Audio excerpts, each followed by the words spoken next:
What's up, everyone? Welcome to the show. Kaz and Colin here for Saturday night's Kaseya Center, Miami UFC 327 title fights with the vacant lightweight heavy belt title on the line for the main event. We're kicking things off with the biggest headlines blowing up right now. Jiří Procházka putting his hands in a swarm of Mexican ants just to feel the pain and overcome it. His thoughts on Alex Pereira moving up to heavyweight and beating Cyril Gane. The wild back and forth between Ilya Topuria, Makhachev over the almost White House title fight, and the purse drama. Khamzat Chimaev clapping back at inactivity critics. Dricus du Plessis saying he'd only chase the BMF belt at the back end of his career and plenty more. Then we're going to be bottom to top through the entire fight card, starting with the early prelims, moving through the prelims and hitting every main card with the real storylines most previews miss, common opponents, notable wins and losses, like Gamrot's recent main event submission loss to Carlos Ulberg, winless streaks, gym drama, and what actually makes these matchups interesting. We'll break down Jiří Procházka versus Carlos Ulberg,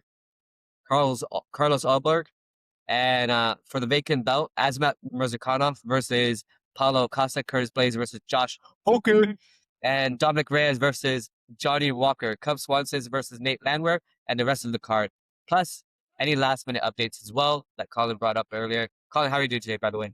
I'm doing fantastic. Thank you so much for asking. And this is going to be a great card. I can't wait to break it down with you. You got a lot of exciting stuff happening in the UFC and outside the UFC world right now. We're going to break that down for you in just 1 second. Happy to be here. Yeah, awesome, bro. Thank you for last time as well. When we did the podcast with Mo, it went pretty well, man, because we got quite a few views on there as well. So just real quick, I want to say thank you for you guys supporting the channel. Go ahead and like and subscribe as well. And leave us any comments down below about anything you want us to discuss as well. Also, follow us on X as well. It's the same username. Call it anything on there. You've said pretty much everything that needed to be heard. Like, comment, do all that YouTube stuff. We'll love to hear from you. And let's get into the show here. So, what did you see that? Did you see the video with Jiří Procházka putting his hand over the swarm of ants? I haven't watched the embedded yet. But that sounds like something Jiří Procházka would do. He's a very he's a wild man. Whatever he needs to do to get himself mentally prepared to put belt to ass against Carlos Ulberg, I'm here for it. If he wants to dip his whole body in Mexican ants, he can do that, man. I'm super excited for Jiří. He's my favorite fighter still on the roster. I love it. I love to see the craziness. Man, that's a big Jiří move. Let's go for that. Yeah, and we'll break that down for sure. I definitely think he's gonna have a W on that one. But just real quick, what do you think about the mindset that it says heading into the vacant title fight?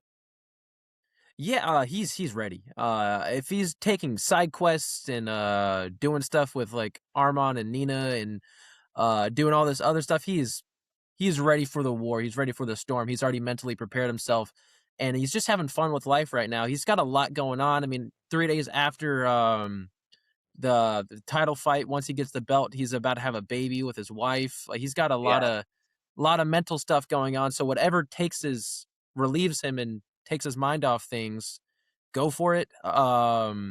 He's mentally ready. I did see the standoff, stare down, whatever you want to call it, that they had, and with the handshake. It seems to be all respect between the two fighters. It's going to be an exciting fight, man. I'm so excited for Saturday night. Yeah, Ulberg, to me, in that face-off looked quite significantly bigger than Jiří, if I'm being honest.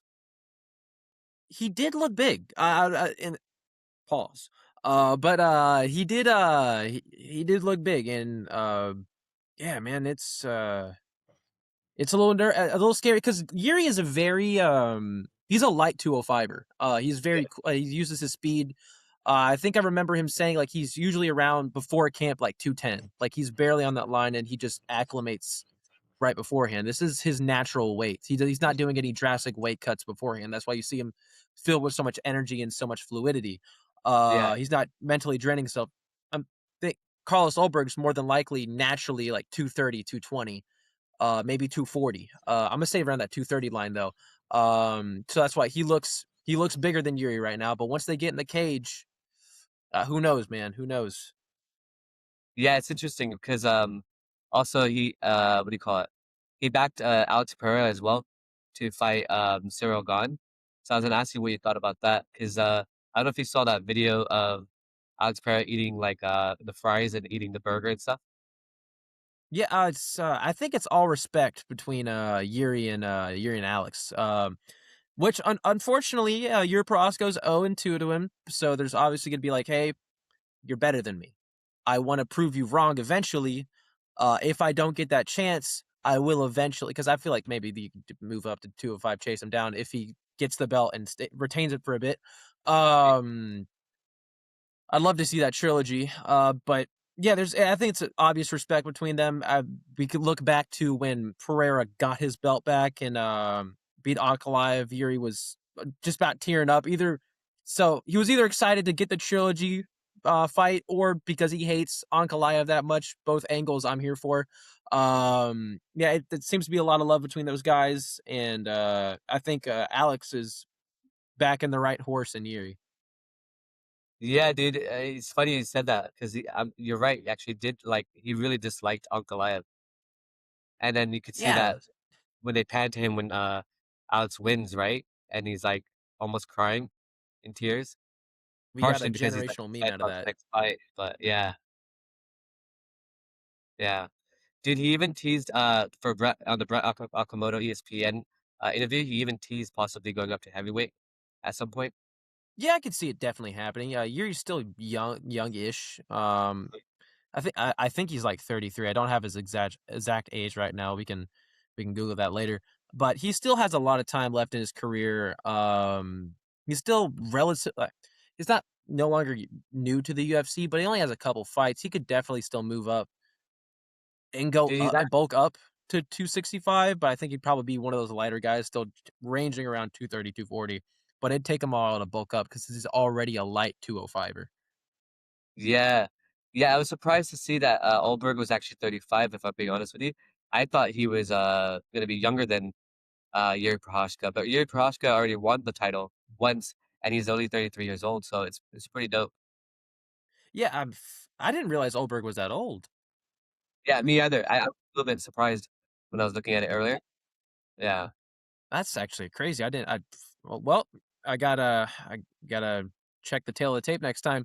So yeah, it's so not only Yuri has youth behind him too. That's even more of an advantage. I love to see that. Man, Yeah. if Yuri loses this next, I don't know what I'm gonna do, man. I can't see him lose. Like, not again, not Yeah. another title fight.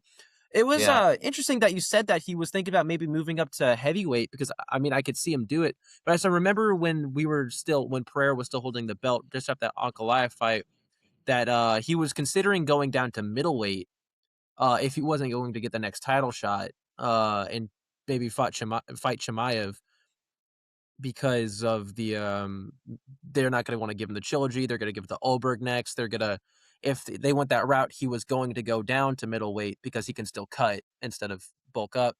Either way, I'd still be happy to see wherever Yuri goes. I'm going to be a fan. But I Yeah. would definitely rather him move up to heavyweight because that 185 cut is brutal. Just to fight Chimaev, that's not what you want to do. I'd rather fight Aspinall and Pereira than Chimaev at this point. Because at least I'm just gonna get one punch knocked out, just gonna get slumped, and Chimaev's gonna wrestle fuck me for 5 rounds and make me look just embarrass me in front of my friends and family. Not that I'm saying that would happen to Yuri. I would take Yuri in that fight, because I'm completely biased. But yeah, man, it's I'd love to see him rather go up than down. Yeah, that was the thing. That's what she said. Yeah, no, it's true though because I was thinking that too. I think it was after he lost the second fight to Alex Pereira is when he said that. Oh, I'd rather, I might possibly go down to 185. But in my head, I was like, that's a terrible idea. But then he wins to Jamal Hill, and then against who was the one that he fought after that? Killer Roundtree, Khalil right? Roundtree, which was an Yeah, amazing fight. yeah, Man, I remember I was up I have a twin brother and he's up in Vermont and I was trying to oh, get wow. them on the UFC. I'm like, hey, it's Yuri fight night. We're watching this, and I made all of them Yuri fans. That was such a good memory for me. I freaking love Jiří Procházka. My brother Yeah, now loves Jiří yeah, Procházka. We are Yuri fans. And yeah, that's man. cool, man. I've yet to see a bad Yuri fight, so I know this is going to be an absolute hood classic. And stylistically, it's a very interesting fight as well. Wait. Because Let's save it. Let's save it. Let's save it. save it, All save it. right. Okay, all right. All right. Yeah. I'm ready. I'm Yeah. itching. I'm itching to break it I know. down. I can tell. I was like, you're heating up to it. But just real Yeah. quick, did you see the Ilya Topuria versus Makhachev purse drama explode? Yes, I did see there was some drama, and that of course Ali Abdullah Sleaze is lying about his hand injury, and Islam's like, nah, that's not true. My hand's technically fine. I love when you I was totally ready to fight Topuria whenever you asked me. If you were, why is he fighting? If you were ready and there was all the bullshit, why is he fighting Justin Gaethje? Why is he fighting Justin Gaethje? I mean, I think he wants the Makhachev fight. He's like, I'm sorry, Gaethje, I'm just gonna slime you out for 20 million or however much he's getting paid. Whatever it is, I don't think Topuria only cares about money when it's not a Makhachev fight. I do not believe anything coming out of that camp about him saying, "Oh, Topuria asked for much more money." I think Topuria would do it for free if it meant knocking out Islam Makhachev. That there's that much beef between the two parties. So I think that's complete bullshit. I do not trust anything Ali Abdullah Sleaze says. It's hard to pronounce his last name sometimes. But I've seen there's some rumors that that he might be coming back in August against one Ian Gary. And I'd love to see that fight. I know you're not the biggest Ian Gary fan. But I think that's the fight to make if Islam's not going to fight Topuria, and I think he's coming back for an August return. So I'll be happy. I'm surprised it's not International Fight Week, but I'll still take it. I'll take whatever I can get to get Islam back in the ring. I mean, you can't deny Ian Gary definitely deserves it. I just think it'd be cool to see Michael Morales in there with him. And then also, I think with speaking about like people who lie and stuff like that, right? Did you see that Jon Jones incident that just happened recently? I think that was Saturday night. I heard he got into another car accident or some incident right that, but I didn't get the whole story. I just saw like, Jon Jones is playing the victim again, but I didn't get enough to read enough context as I was at classes and it happened either last night or this morning. I didn't get the whole scoop yet. So please, yeah. So let me pull it up real quick because let me see if I can pull it up because you know what, man? Like in my opinion, dude, I think Jon Jones lying. Well, let me share this tab 1 second. Okay, you can see it now. Yeah. Oh yeah. All right, find it real quick. Yeah. All right, can you hear it? It's not playing yet, but can the viewers see? That's the question. Yeah, they can see it. Yeah. Okay. All right. Perfect. Almost hitting me with your truck, bro. What, bro? Trying to get into. So this is the beginning of it. You're almost fucking hitting me, bro. This guy's head in his pocket. You gotta calm down, bro. Yeah, bro. You gotta learn how to drive, bro. You gotta relax yourself, bro. You're almost hitting me with your truck, bro. You're almost hitting me, bro. What the fuck? In my fucking lane and shit, bro. Come on. Almost hitting me with your truck. So so we've got. Yeah, guys. It doesn't look like we have the full story. It seems like we're just after a car crash. If that was me, if I'm driving down in Albuquerque, I get into an accident, I walk out my car and I see it's fucking Jon Jones, I'm not antagonizing the man. You're kind of like, all right, let's just trade insurance, make things cool. I'm recorded because, oh my God, I just got in an accident, but I'm not flipping the man off. I'm not attacking Jon Jones. Fuck that. I'm not going to get killed. I'm surprised Jon let that shit slide. I think if the camera wasn't off, maybe he wouldn't have, because we all know of what Jon Jones has done and his incidents in the with car accidents. But yeah, man, fuck. So just real quick, so it wasn't a car accident. What happened was apparently they were on the road and the guy kept saying that he was swerving into his lane. And then Jon Jones came out afterwards saying that this guy was just being a bully and following me for a couple blocks. So I wanted to just pull over or whatever. And he goes, I'm basically trying to protect like the senior citizens of Albuquerque, which I don't believe anything that Jon says, to be honest with you. I mean, you fucking left a pregnant woman in a car, bro. Like, How do you think you have any credibility? And then the other thing too is like this guy Brian Brian whatever his name is Beltron. Brian Belt. I definitely agree with what you said though. Like, why would you gaslight this dude, Jon Jones, who could kick your ass? I'm seeing like 06, so he's younger than me. He's a 19-year-old kid, maybe 20. Dude, either you're it hurts to not know, because whether it was a car accident or not, you should follow Colin's tips on following the rules of the road. 1, stay in your own lane. 2, don't antagonize people on the road. You don't know their gun law. I don't know New Mexico gun laws, but if they're anything like Texas gun laws, you're going to get fucking shot. 3, if you see it's Jon Jones, that's the final boss. Anyone else, it could be, I'd rather run into Brock Lesnar than Johnny Bones. Johnny Bones Jones. No, Yeah. no, man, that's stupid. That's clearly, you're just trying to puff up your chest. That's the last person you want to. Shout out to John for not killing him. That's all I'm gonna say. Yeah, and then this is Johnny meets Diddy's this kid proceeded to chase my car down for 2 blocks, revving his engine and trying to intimidate me.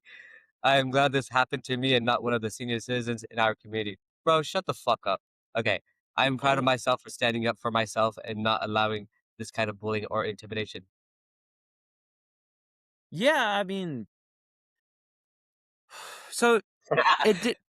It's a tough scenario because, one, it didn't look like Jon Jones initiated. It looked like the other kid, like the was messing with John. It looks like this was all in self-defense of John. I mean, a lot of people are going to come after John just because he's John and his past. But from what I've seen from these 2 clips, there might be more. I haven't seen it. John did not initiate. Yeah. John did not attack him.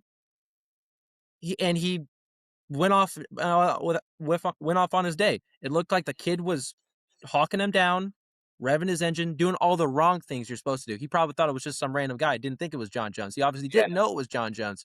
So I think John's in the right here. Now, it's like right message, wrong messenger kind of guy, because like obviously he did exactly what he's supposed to do.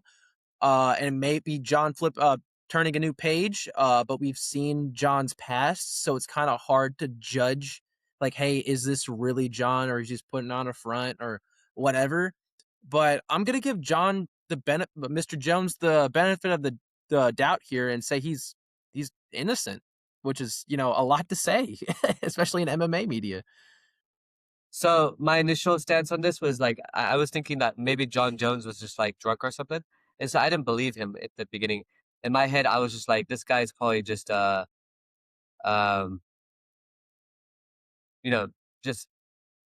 just making that shit up, but possibly like even lying about the whole thing. And honestly, I thought he might have been like drunk swerving, and this guy got pissed off. Yeah, it's entirely. I thought he was swerving. Say again? But I thought the kid was swerving. No, Jon Jones was swerving into his lane, which is why the kid got mad and started revving his engine. Again, I mean, that's just, sometimes you make mistakes on the road. I'm not just gonna be a Jon Jones apologist here. I'm just saying, when on the road, don't antagonize. If something rough happens, just stick in your car and don't go and mess with the guy. Don't pull over to fight the guy, especially if you run into the final boss here. That's the road rage master, man. I'm really surprised he did not get into an altercation here, and I'm just glad everybody's okay. Yeah, honestly, I'm glad everyone's okay too, and that guy didn't get fucked up by Jon Jones. He totally could have. He totally could have got his life ruined over a car, like not even a car accident, but just him swerving into his lane. Just slow down and let him pass.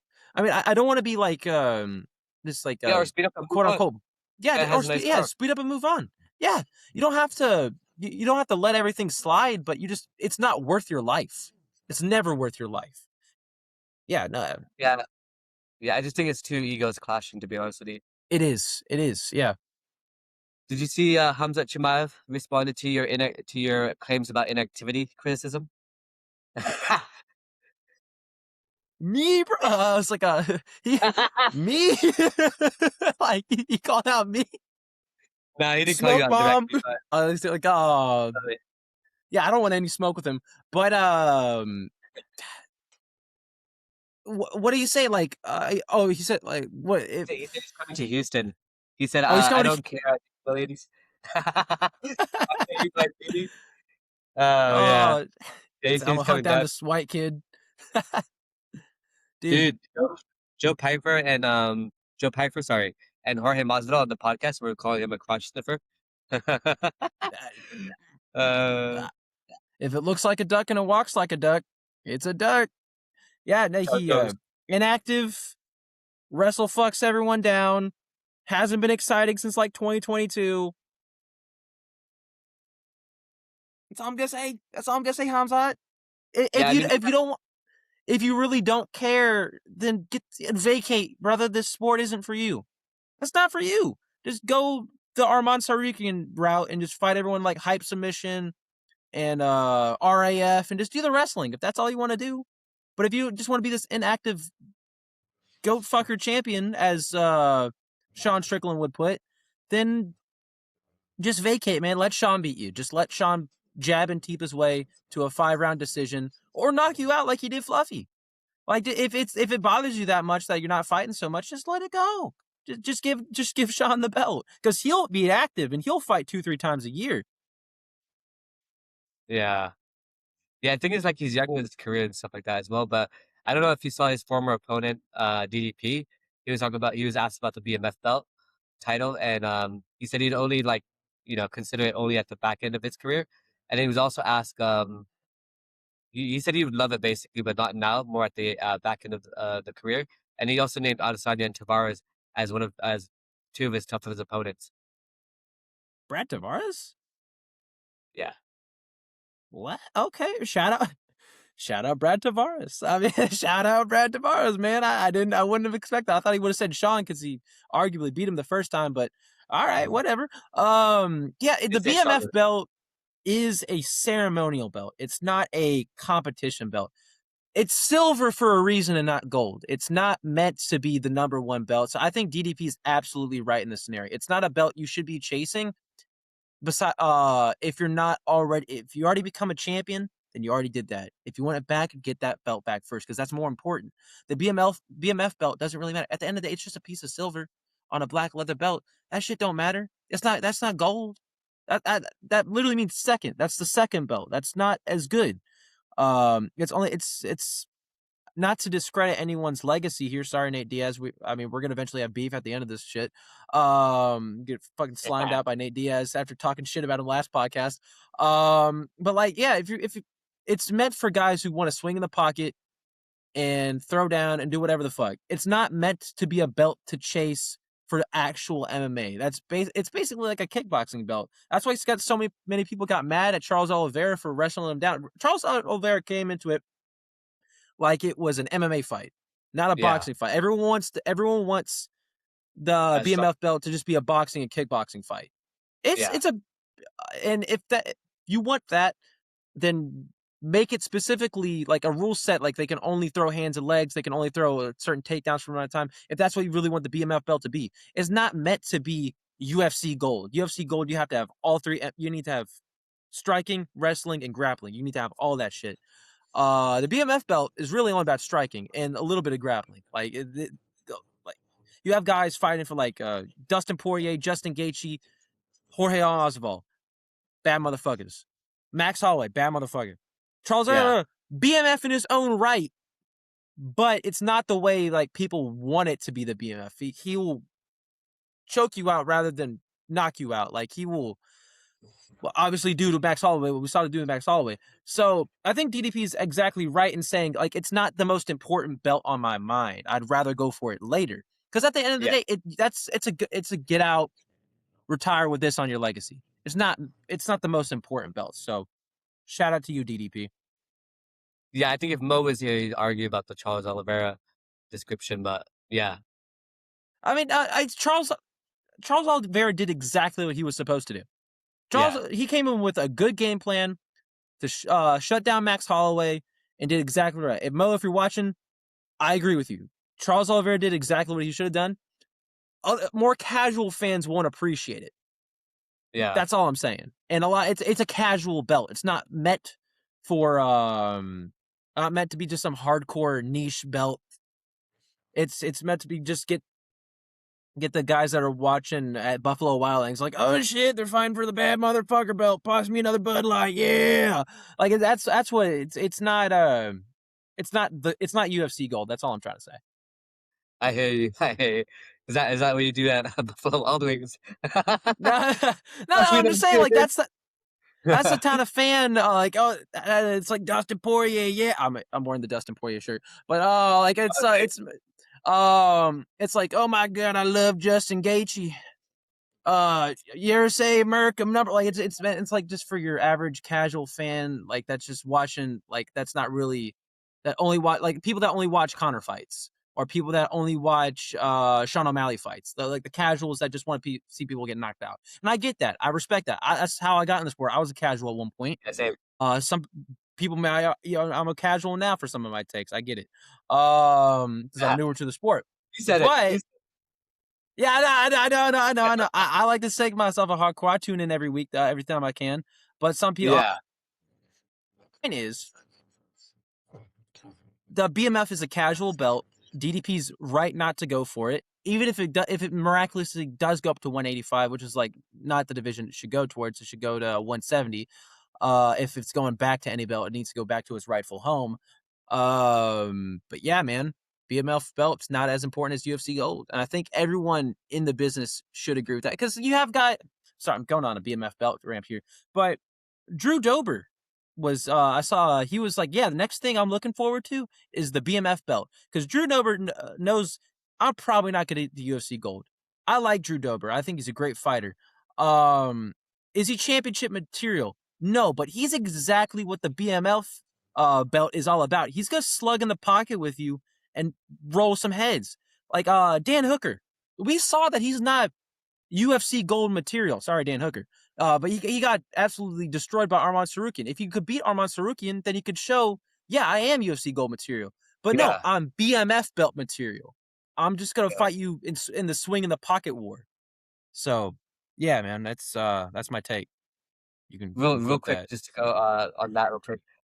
With Drew Dober, if he fought against Terrence McKinney, the rematch against Terrence McKinney, because Terrence McKinney said recently he wants to fight Drew Dober for the rematch. Him and Terrence McKinney, Drew Dober and Terrence McKinney for the BMF belt, bro, fucking sign me up for that.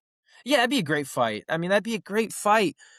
But I want to see Terrence McKinney get someone, like, I want to see him fight like for SCM. Like, I want to see him get a shot into that top 15 because he's right. He's on that fringe ranking. I mean, Drew Dober is now in that fringe ranking spot too. So if you want to, if you want to make that fight and for whoever gets ranked, I love that. But I think both of those guys are in contention. Like the next fight should be a top 15, or should be a guy. Both of those guys fighting for the number 15 slot.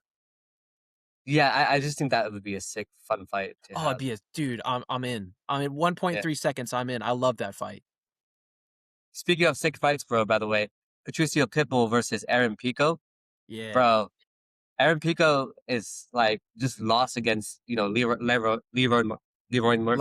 Yeah, it was tragic, bro. And then Patricio Pitbull just fucking won against Dan Ige, a decision fest. Thoughts on that fight?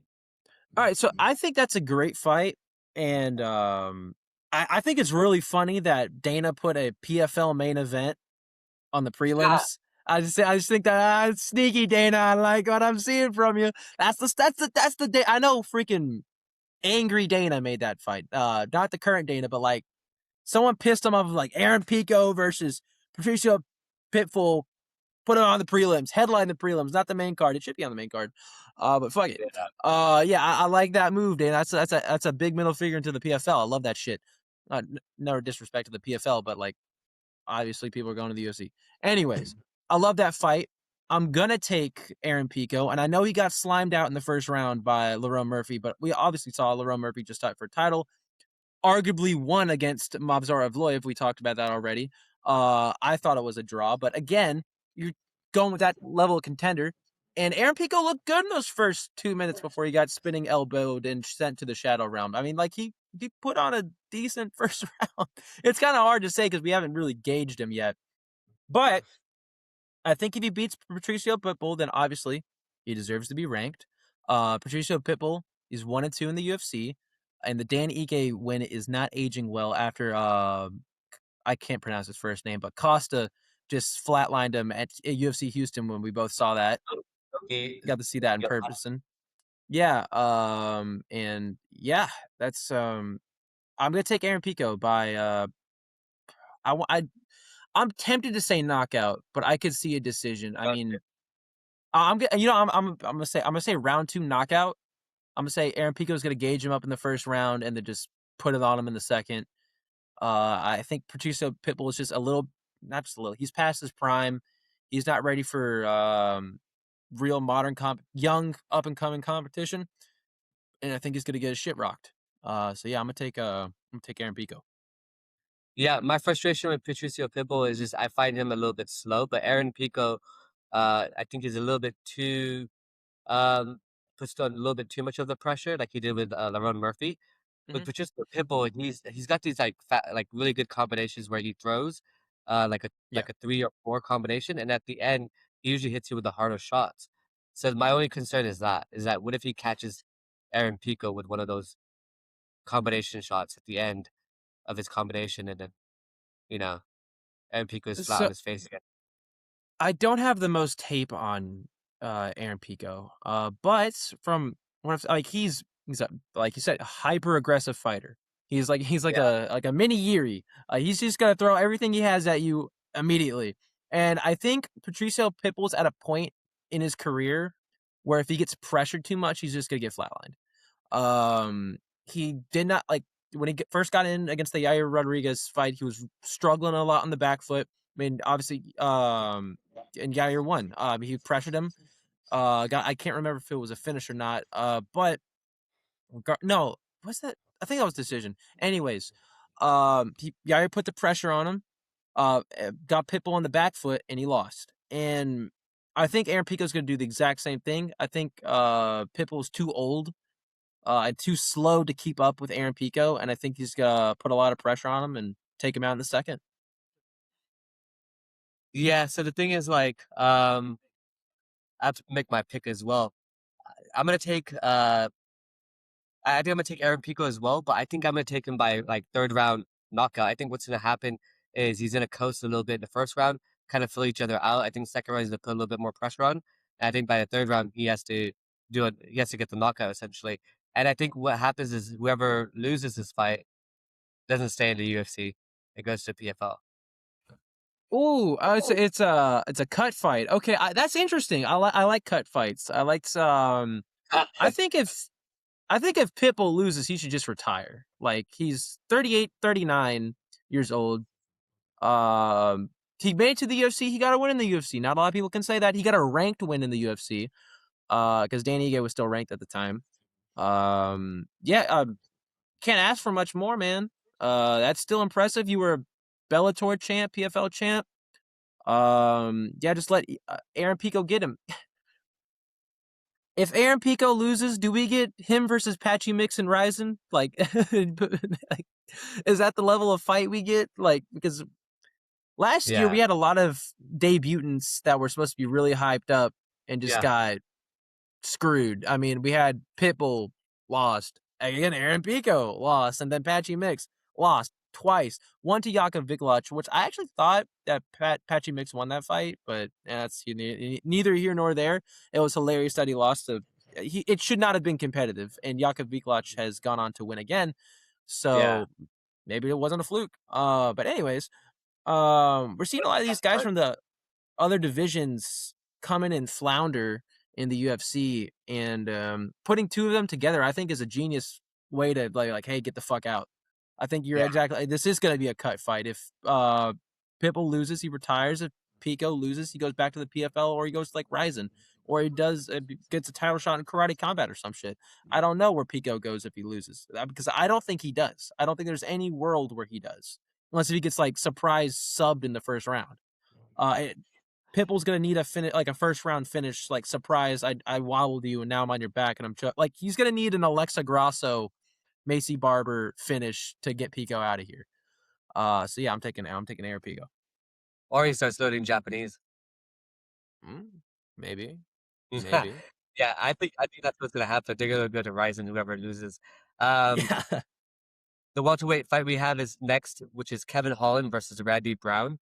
Can I ask you something real quick? Do you think Kevin Holland, if he loses this fight, is considered no more a fan favorite? I guess.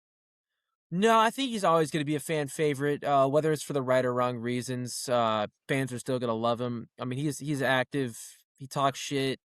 He's memeable. We the 45-70. That's never going away.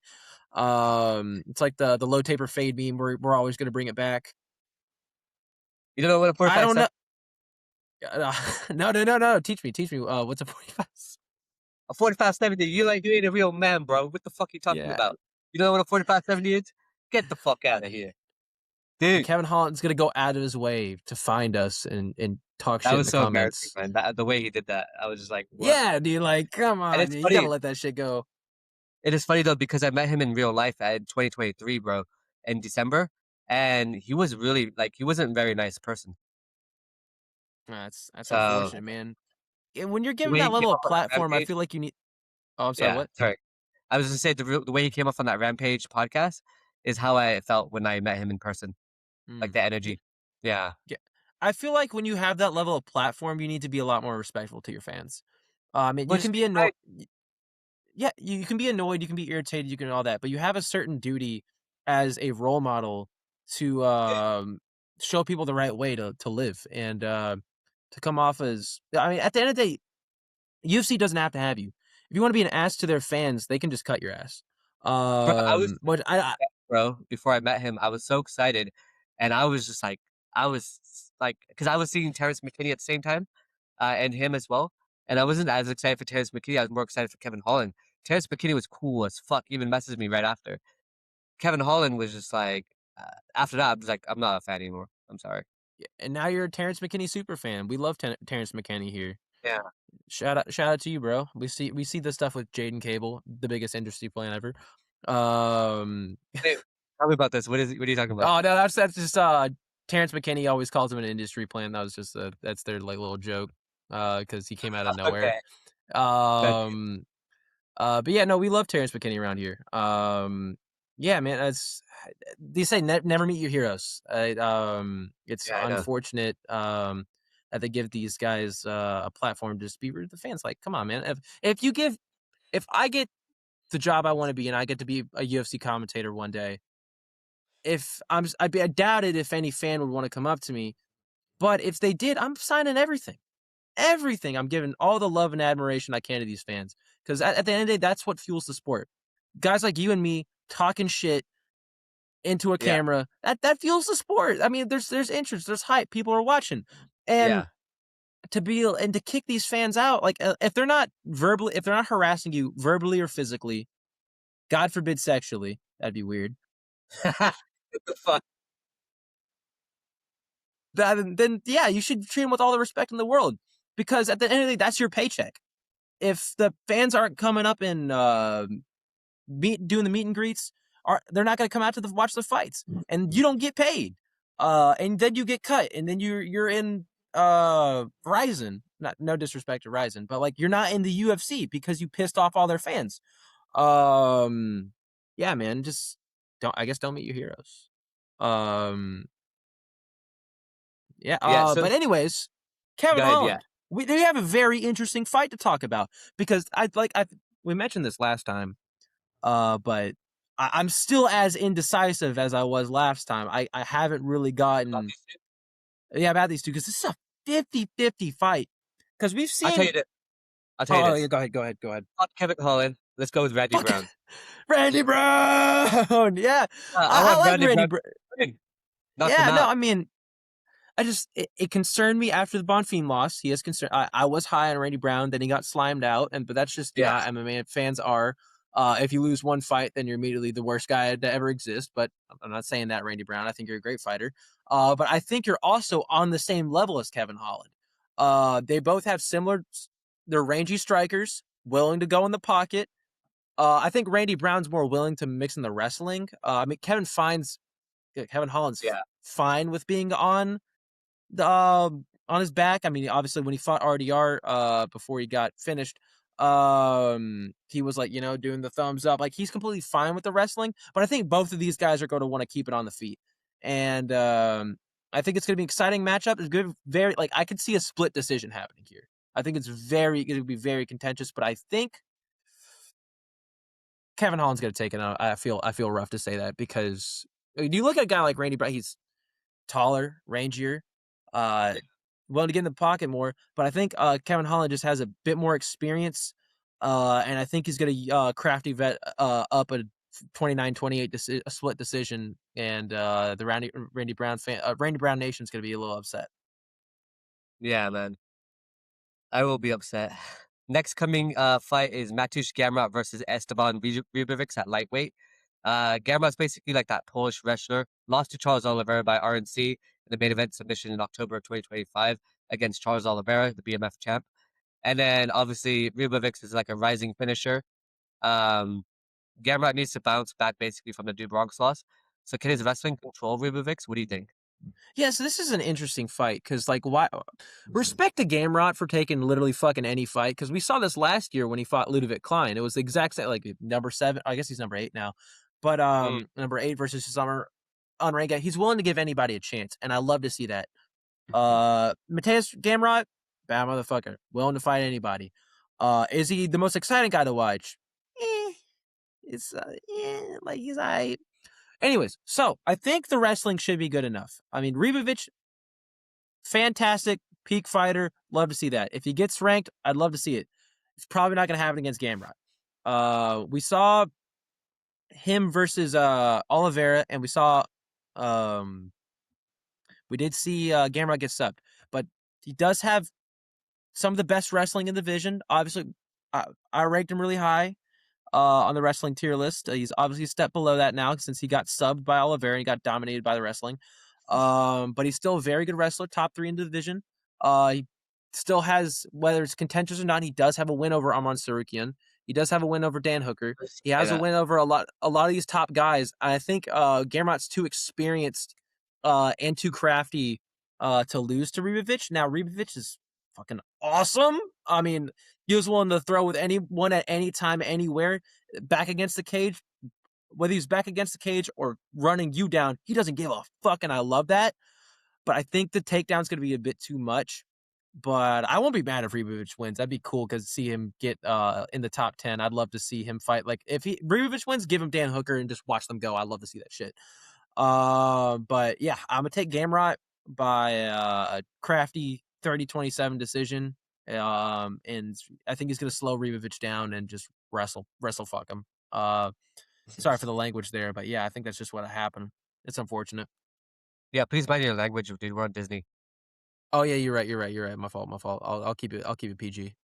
Nah, I was gonna say I would take Esteban Ribovics as well.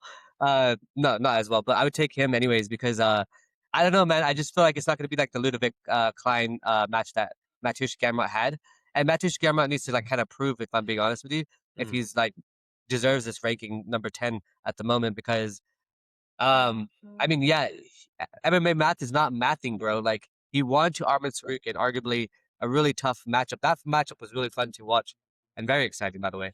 I remember watching it and I was like, dude, this is so sick. And it was a fight night and I was like, okay, this is awesome. It was such an incredible matchup. But I think Esteban Ribovics, I don't know, who did he fight last time, bro? I think it was Nasrat Haqparast, if I'm not mistaken. I think that was his last, or like that was one of his more exciting fights. El Gringo. Yes, Yeah, he's from Argentina. Yeah. So I thought, he's with Kill Cut as well. I didn't know that. Okay, cool. Yeah, he lost against Nasrat Haqparast, but he just beat up Elvis Brenner. Okay. And it was a split. Yeah. It was a split against Haqparast, and it was super cool fight. That happened. Competitive fight? Okay. Yeah, it was super competitive. And also, he did slime out Terrence McKinney, rest in peace. And then he beat up. He went to a split against Daniel Zahuber, which is not aging the best, but still, we're gonna give him the benefit of the doubt. He did win the split, but we're gonna give Ribovics the benefit of the doubt and That was say he's a Spear lot card, better right? since then. Yeah, that was yes, that was a sphere. Yeah. Yeah, man, he's put on a lot of good performances, win or loss, and yeah, man, it's gonna be an exciting fight. Yeah, so you got Mateusz Gamrot, I got Esteban Ribovics. We'll see what happens. Going into the next fight, we got Tatiana Suarez versus Lupita Godinez. Now, Suarez is basically a dominant grappler when healthy, essentially, and Godinez is more of a tough veteran, I would say. Suarez basically is, Suarez's return path is basically grappling edge likely decides it, I think, her grappling edge. Yeah, I mean Suarez. We just wasn't the last time we've seen her fight, but she just came. She recently fought Zhang Weili for the belt, and while she did lose, she did go all 5 rounds, and then she just beat Amanda Lemos, Yeah. which isn't like the greatest winner in the world or anything, but like still she bounced back. And Loopy just came off a win. I can't remember who it was, but I remember it was recent.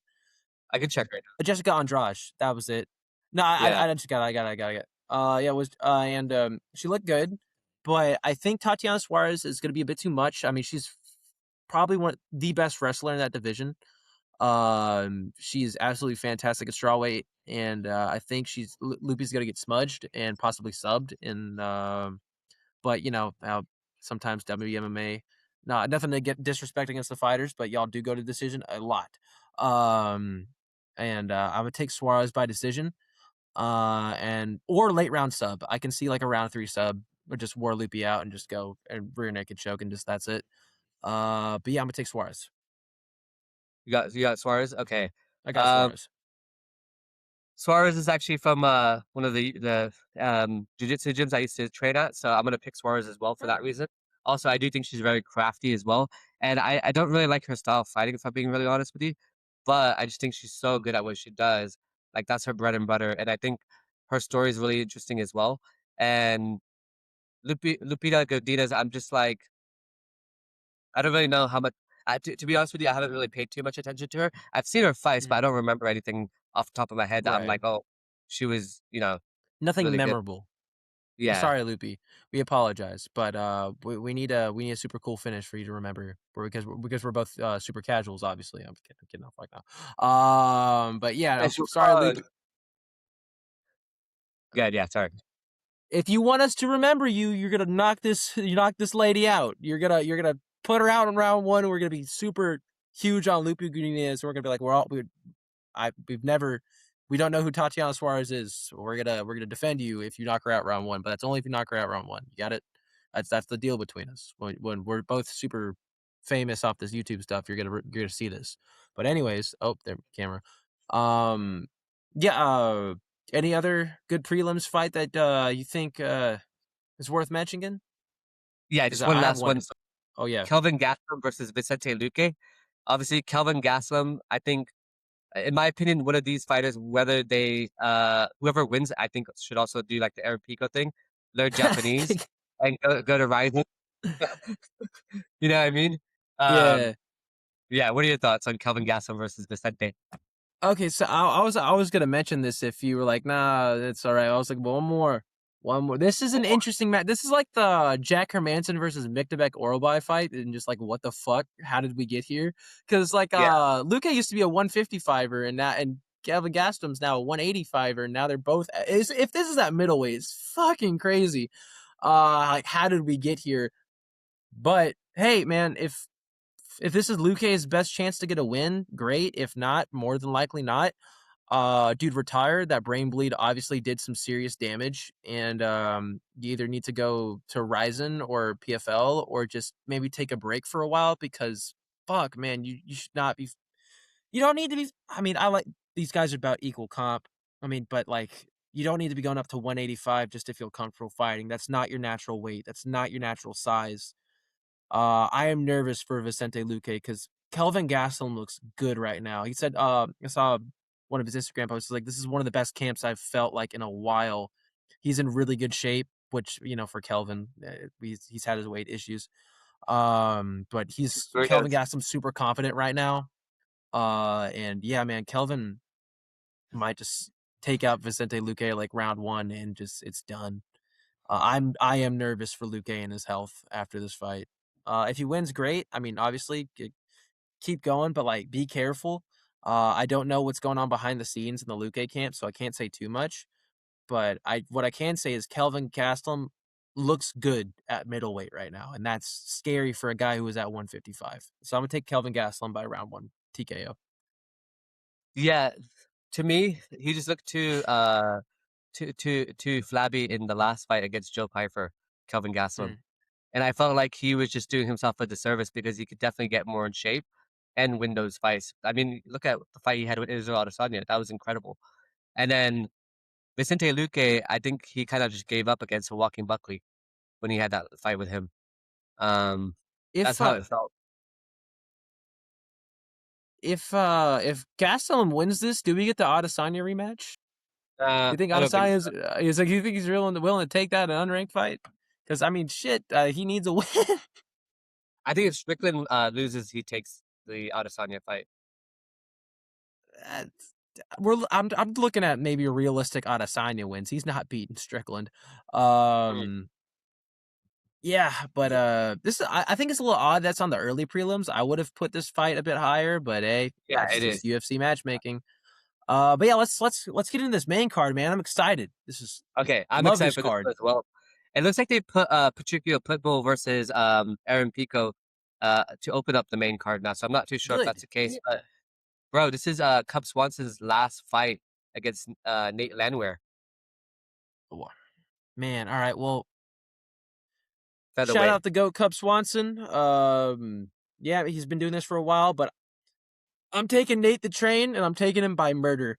I mean, he just lost to Morgan Charrier, but damn, Nate Landwehr's super exciting guy. So is Cub Swanson. This is gonna be a barn burner of a fight, but I'm still taking Nate the Train by either early, like round 1, round 2 knockout. I don't think Cub Swanson's gonna get the what's it called? The win he wants on his retirement fight. I mean, the best fighters lose on their retirement night. I mean, we saw it from Dustin Poirier. We saw it from the Korean Zombie. They just got slimed out on their retirement fight. Poirier went the decision, but TKZ did not. Cub Swanson, your time has come, brother. Nate the Train's gonna knock your ass out. Yeah, I'm taking Nate Landwehr. Okay, I'm going against you. I'm going with Cub Swanson. I think Cub Swanson is crafty veteran. Nate Landwehr is obviously pretty awesome. He has apparently in Tennessee, he has his own. There's a day dedicated to Nate Landwehr Day. It's pretty awesome. Hell yeah. But yeah, Cub Swanson, I think is just such a beautiful person, family guy. I don't know if you saw on Ariel Hawaii. I didn't watch the full thing, but he did like a little video promo with Cub Swanson. And it is his last fight, so I'm like, okay. And I know what you're saying about like some of these fighters like going out on an L. But I think he's I'm just hoping and wishing that he's gonna be one of those like fighters who goes out on a W, you know? Yeah, it'd be nice. It would be nice. I just can't see it to be. And man, Cub Swanson has wins over like Poirier, Oliveira. Like he has the wins over great guys. He's just not that fighter anymore. And it's yeah, I can't pick him in good faith against Nate Landwehr. But I think it's going to be an amazing first round. If it goes into the second, if it goes to the third, I'll be surprised. But if it goes into the second, that's more reasonable. I think Nate's going to get him then. Yeah, dude, I'm excited for this fight as well, but I'm more excited for the next fight, dude. Dominick Reyes versus Johnny Walker. Bro.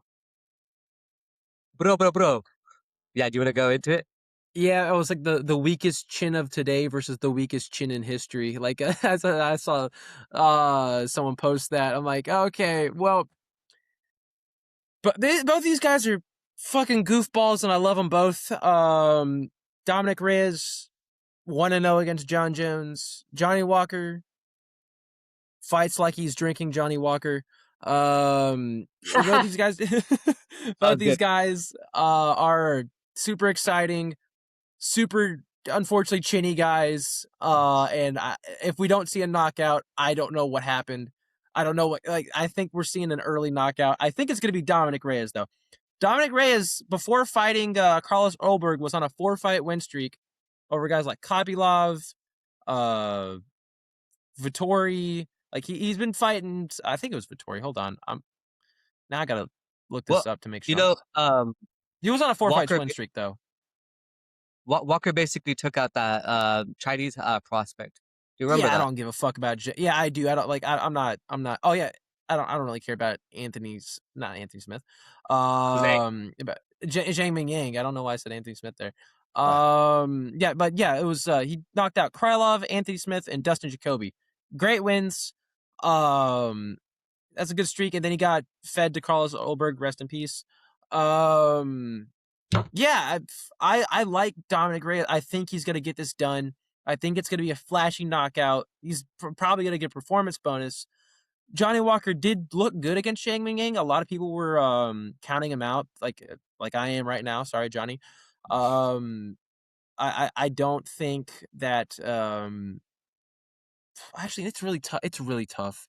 Because looking back at that performance, like you think Zhang Mingyang's gonna come in and just murder Johnny, and then he obviously didn't. He got away with the knockout, but some may argue it's a fluke. I mean, I like Dominick chances more. He's very good at aggressing.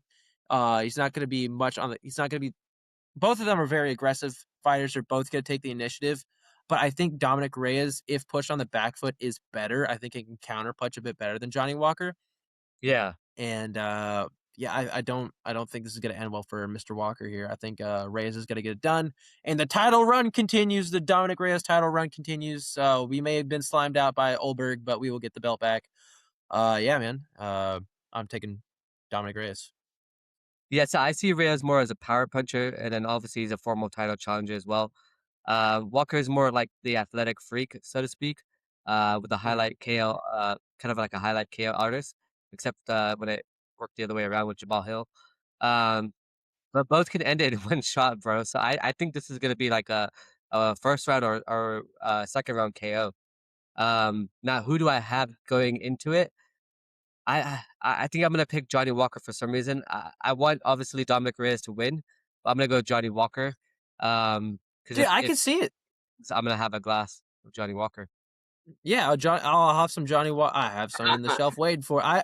I will do a shot on camera for Johnny Walker. I'll take a shot at Johnny Walker for Johnny Walker if Johnny Walker gets it done in the first round. I'll do that. In his honor. Yeah, I mean, I'd like to see it. It'd be cool, but I haven't seen anything from Johnny Walker besides the Zhang Mingyang win. Yeah. In a minute. It's been a minute, but he got chinned by Volkan Ozdemir. He got chinned by Ankalaev, brother. Yeah. Well, he looked really bad in that Anthony Smith fight, in my opinion. But he still came out with a W. I mean, but it felt like a lot of stupid mistakes he made. Yeah. You good? Yeah, I'm good. Yeah, I can't trust Johnny Walker right now. I can't. I have more faith in Reyes than I do Walker, but they're both in similar situations. Yeah. Yeah, man, I'm taking Reyes.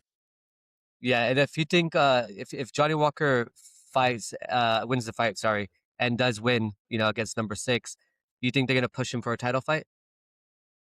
Oh, Reyes? I think he needs one more. One more. Walker. Oh, Walker, fuck no. No. He's gonna need like 2 more. I think he's gonna need to run into like if Azamat Mirzakhonov, like I think it's perfect matchmaking. Like whoever wins this fight, like the Dominick Reyes versus Walker, needs to fight the winner the winner of this fight gets to fight the loser of Mirzakhonov and Costa. And the winner of this fight, maybe not a title shot, but gets put into a number 1 contender fight. The loser of a title fight. Yeah. Yeah. But yeah, man, I'd like to see like Reyes versus or Walker versus Mirzakhonov would be a hood classic. Yeah, man, I'm still taking Reyes. I think but the matchmaking should be easy by the UFC after this.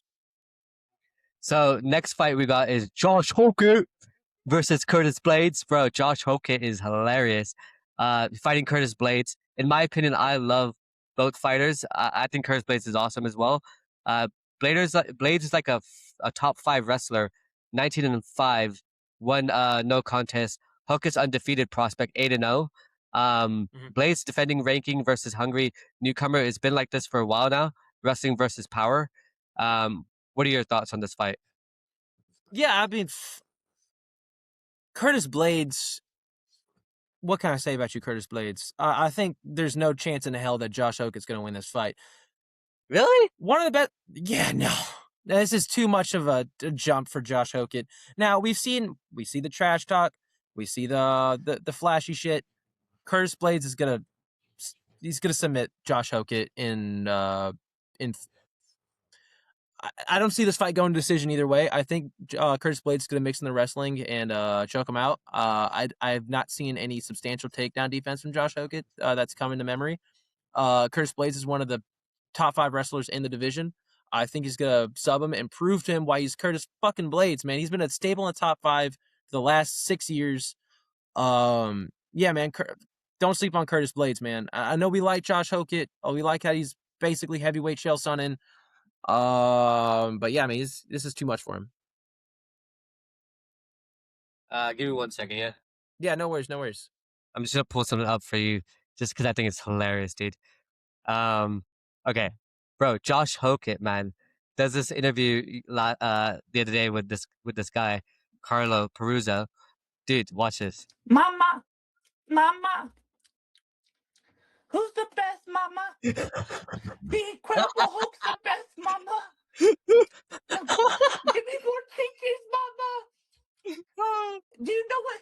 Hey, mama, do you know what type of bees produce milk? Boobies, mama. Give me some boobies, mama. I gotta lay on some boobies, mama. Cause I be getting tit face, mama. Can I do the rest of the interview in this voice, mama? I'm just kidding, dog. I'm back, though, homie. What the fuck are we talking about, Josh? What the fuck are we doing, man? You a grown ass man doing that shit. What the fuck, bro? Oh, dude, that was God. fucking funny. Dude, what the fuck?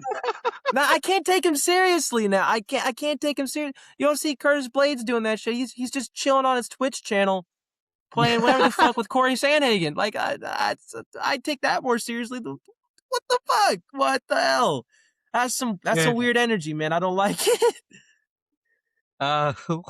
What? Okay, sorry. Okay, let me compose myself again. So Curtis Blades versus Josh Hokit. Man, I disagree with you. I'm gonna be honest with you. I think Curtis Blades, he had that fight against Kuniev. He could have arguably lost that fight if we're being honest with each other. And I think Josh Hokit does have the wrestling background also. So I think what's gonna happen is gonna be taken on the feet. They're gonna both stand and bang essentially. Pause. And they're both gonna stand and bang, and I think essentially that's gonna be. I think Hokit's gonna get him on the feet, honestly. Although Curtis Blades does have good hands, I'm not gonna lie. Yeah, he does. Yeah, I guess we're gonna find out on Saturday. We're gonna find out on Saturday night, brother. We're gonna find out. But this next fight's very contentious. Paulo Costa versus Azamat Mirzakhonov. This looks like to be a hood classic fight. I think we're either gonna see a Paulo Costa decision win or a Mirzakhonov flatline round 1 KO like he's been doing to a lot of people. Both very powerful strikers. Costa's looking huge at 205, I can't lie. But man, he's Mirzakhonov's on a 3-fight finish streak. He absolutely put belt to ass against Rakic. And I love what I've seen from him so far. But I don't know. I think Paulo can get it done. I think the veteran experience is going to take this. But there's been a lot of tension a lot of tension between these two right now, as you could like on Twitter. So I think they're gonna look to finish it in the first round. I think like a month ago when we first started talking about it, when the card got announced, I was taking Costa by decision, but there's so much hatred.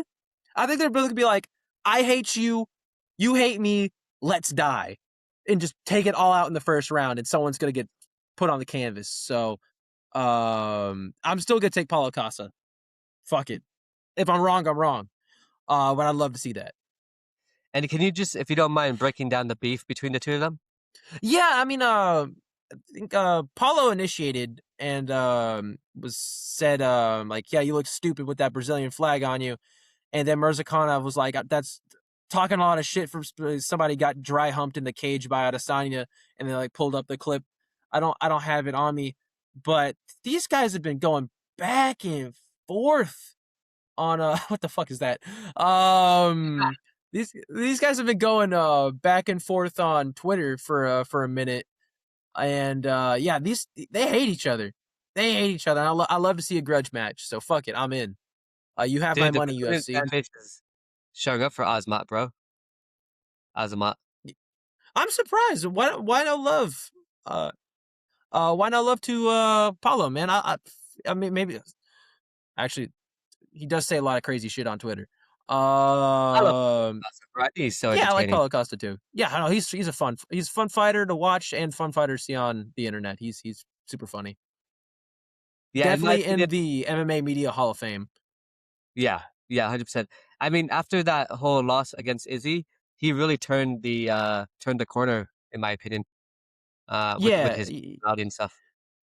Yeah, seeing his interactions with like Sean Strickland. Did you see that? Like the modern day philosophers.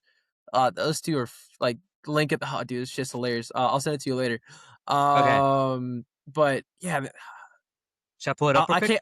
No, it's all good. It's all good. It might that's might get you kind of like in trouble because Paul says some crazy shit. Gotcha. But yeah, man.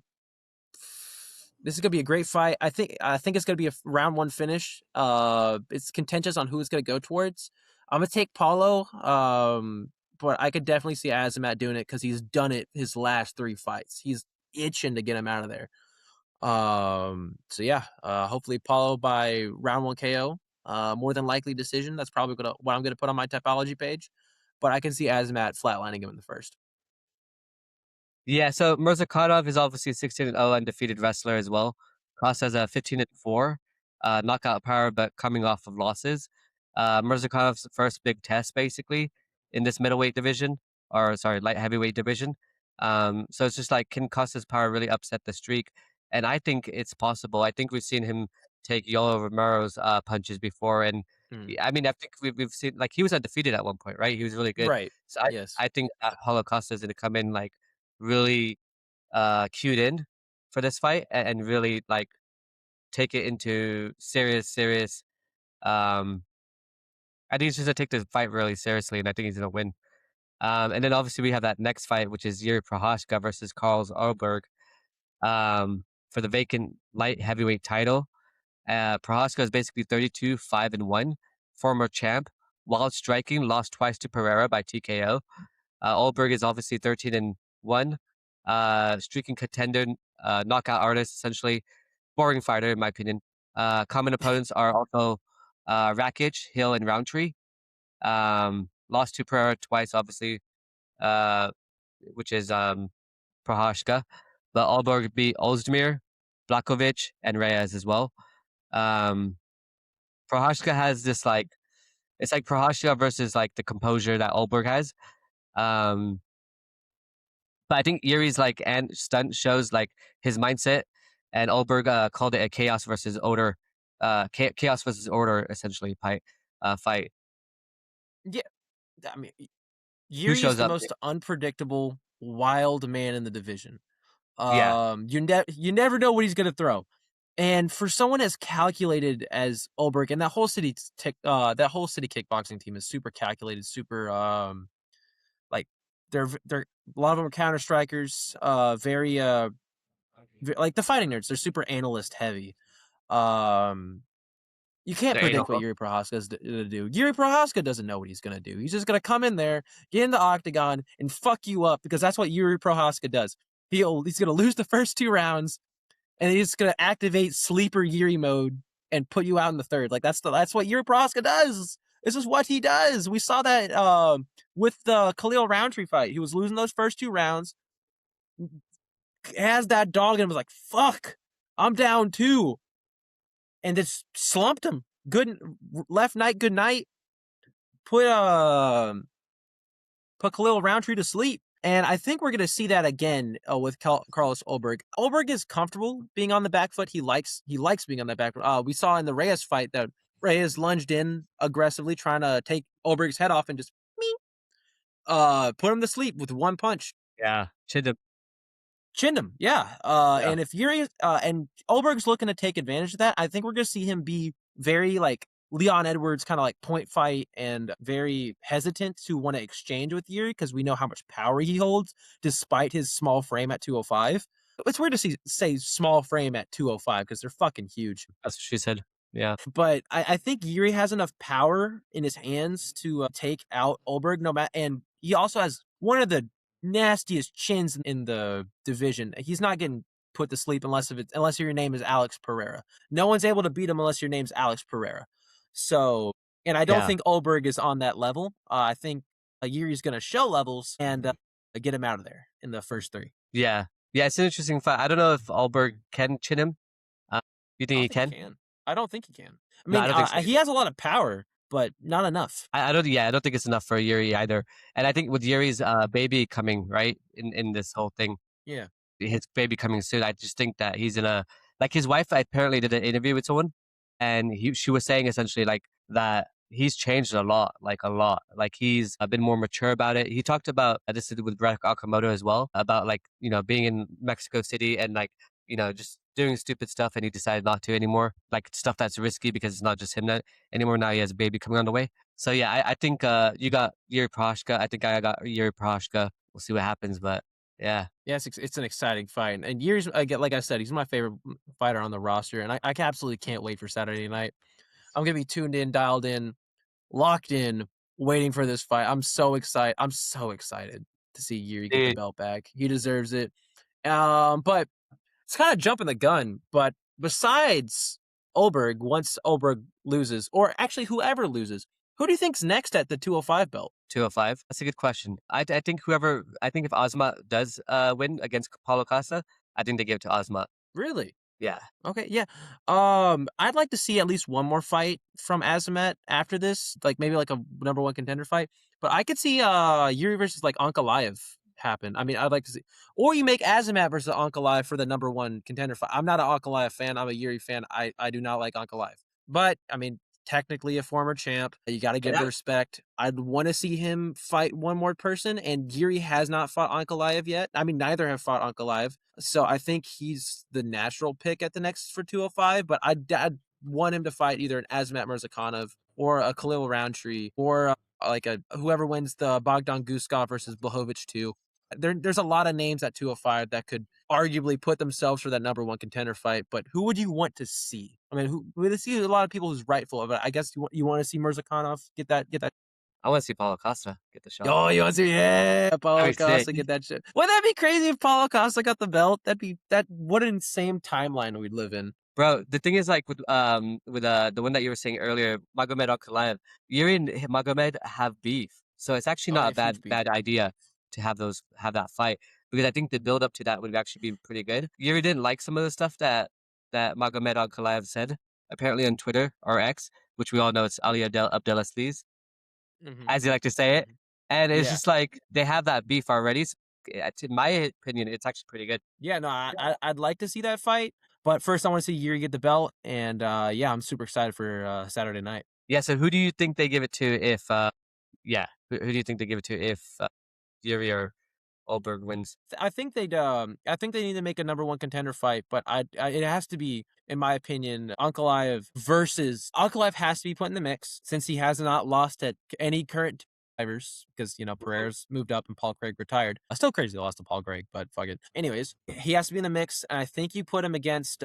the winner of Guskov versus Blachowicz. But I wouldn't be mad if you put him against the winner of Mirzakhonov versus Costa. There's a lot of names that could be it, but again, there's Khalil Roundtree as well. I mean, he just lost to Jiří, but I think if Ulberg wins, you put Khalil Roundtree in the mix. If Jiří wins, then you put more Ankalaev in the mix. There's matchups to be made. But yeah, 205 is getting really exciting soon. I love to see this from the UFC. It was getting a little stagnant. Yeah. But yeah, no, it's this here. These last 2 fight cards have actually been really good. Like the Seattle one, the last fight night, and then this one coming up is going to be really good as well. I'm gonna unfortunately have to miss it and not be doing a post fight show for that one because I'm gonna be with some family. So I'll probably do something on Monday for these guys or for the channel. Thank you viewers for knowing that as well. And then just real quick, so we got Chris D021 from the last podcast that we were talking about, who provided some matchups. Now, on the last fight night, we obviously saw Makhachev win against Chris Duncan. And so he gave us a couple matchups that he likes as well. He said Makhachev versus Hooker, Jandiroba versus Robertson, Yakiyayev versus Jacoby, Ewing versus Yanez, and McMillan versus Delano. Okay, so yeah, I mean, that's a lot of just Apex guys to remember. Holy shit. I can read it out again one more time, or I can pull up. You did better this time. I think you did a lot better. I like the Moicano versus Hooker fight. I was going to say that myself if we got into that. I mean, we already did the recap. He already did the recap for me, so we didn't have to talk about it. But yeah, Moicano versus Hooker, I think that's the fight to make. And on his podcast before, he's like, Dan Hooker, easy, man. Now we got Dan Hooker, lost 3 in a row, 2 in a row. Moicano's been on a little slump. And now they're finally meeting back at each other in the ranking. I think that's the fight to make. And if you make that an Apex main event, Dana, I'm coming for your house. I'm not your house. I'm coming for your car. I'm going to pop your tires if you do that shit. If you put Moicano versus Dan Hooker in the Apex, I'm popping your tires. I'm driving to Vegas and I'm popping your tires. Because fuck that. That needs to be in front of a crowd. Thank you. That needs to be in front of a crowd. Jandiroba, I think, perfect. Yeah, bounce back win. Jillian Robertson, I think that'd be a good fight. I think you're right in needing that she needs one more. I wouldn't be mad if they put her against Wei Li. Not Wei Li. That's a strawweight, right? It is a strawweight. I think Mackenzie Jones is gonna fight Wei Li, and then obviously. Oh yeah, you're right. Yeah, you're so right. Yeah. Forgot that Mackenzie Dern was the champ there for a second. That's how just weird it is to see her with the belt. But yeah, I could see Jandiroba. Yeah, another number one contender fight. I'm not mad at whoever she fights. I think that's a good fight. Yakiyayev versus Dustin Jacoby. Fuck it. Like, whoever we need to feed to Yakiyayev to give him more aura. Fuck it. It could be anybody. That hype train is going to be rolling. Now, Ethan Ewing versus Adrian Yanez. Bro, I love Interesting. that guy. It's a good fight. But I think Ewing needs a bit more of I mean, these guys are both fringe ranking guys, so I could see that being made. Yeah. But I think you want to give, like, people know who Ethan Ewing is, and I know it's kind of a casual thing. You put him like Alessandre Topuria. Oh, that's a huge. That's a banger fucking fight. Or you you put him in like the number against the number 15 versus number 14 ranked guy. Like, you gotta.